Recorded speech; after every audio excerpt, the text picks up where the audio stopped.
There's no place like home. It was in the process of packing up my things in Boston that I came to the realization that I would never find the home that I had been searching for all my life. I remembered a conversation I had with my mother when I was getting ready to leave New Orleans, when she asked me about finding an agent for this book.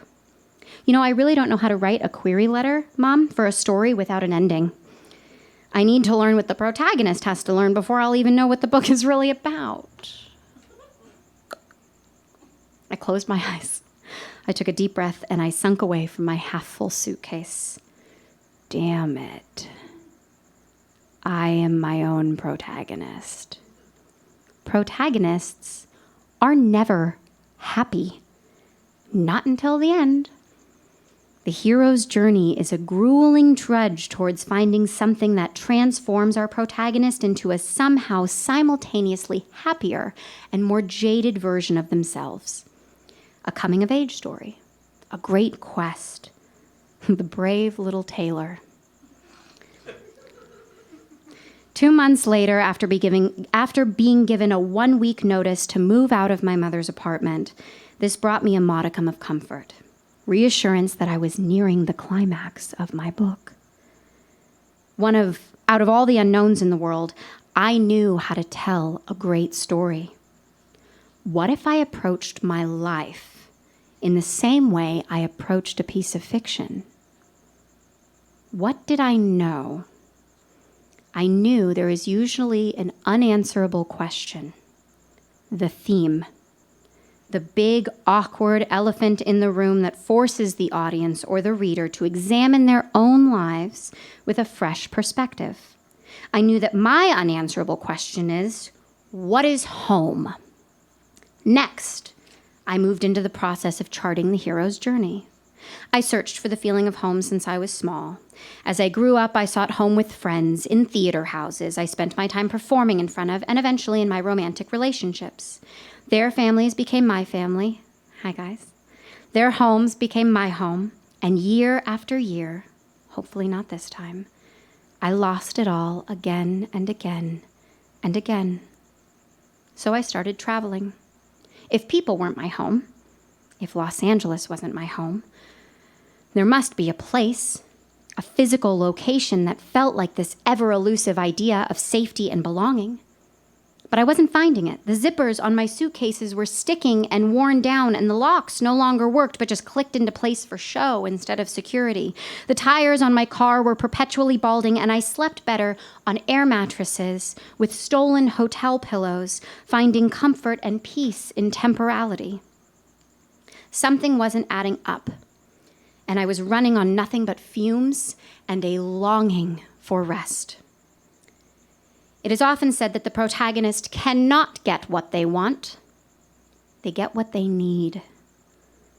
I remembered that horrible feeling of seeing the Manhattan skyline from the George Washington Bridge as I passed through on my way to somewhere else. The Emerald City. At the time, a city with portable morgues and road signs directing healthcare workers in hazmat suits to contaminated rooms with dying people. Broadway was shuttered, and there were no horses of a different color. The wizard had already left. He retired via balloon back to Kansas, and I sat alone in my red car at a gas station in Yonkers, having no idea how to leave Oz. So I waited for the city to reopen.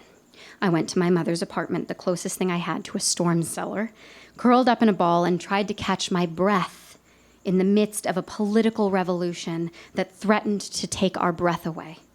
These oxygen thieves were hiding everywhere, in grocery stores, gas stations, neighborhood barbecues, restaurants, even in our own homes. Invisible flying monkeys that no one could evade.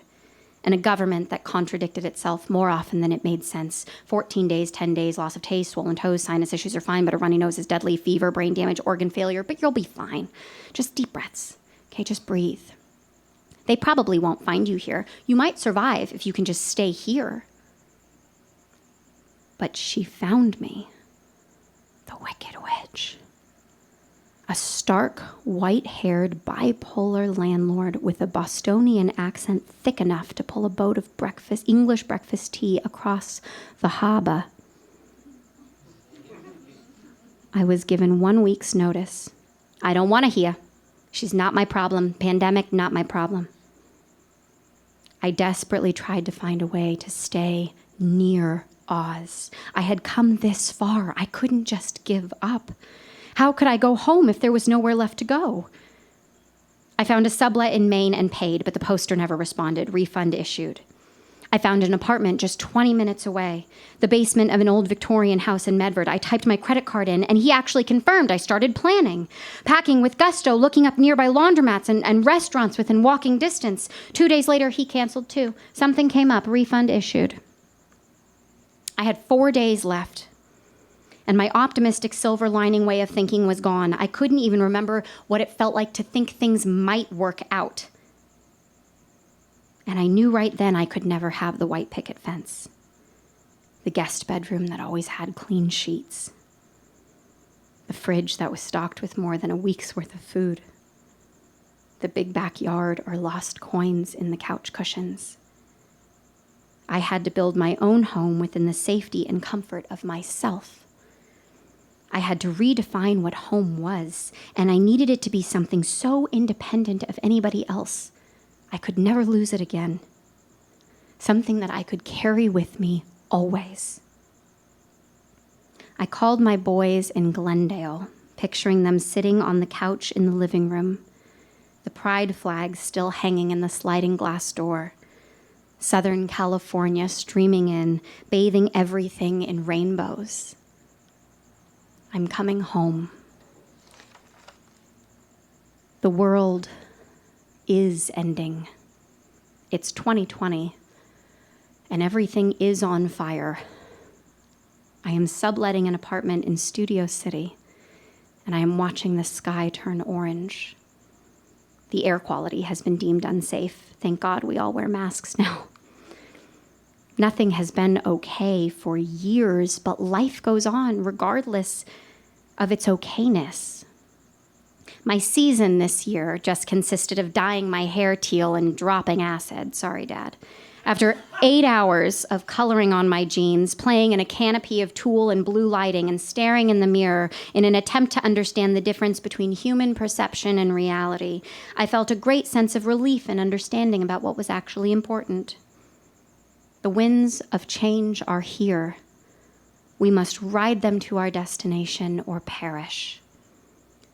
Despite my complete and utter exhaustion and travel fatigue so severe it makes my bones ache, I cannot escape the constant urge to run away.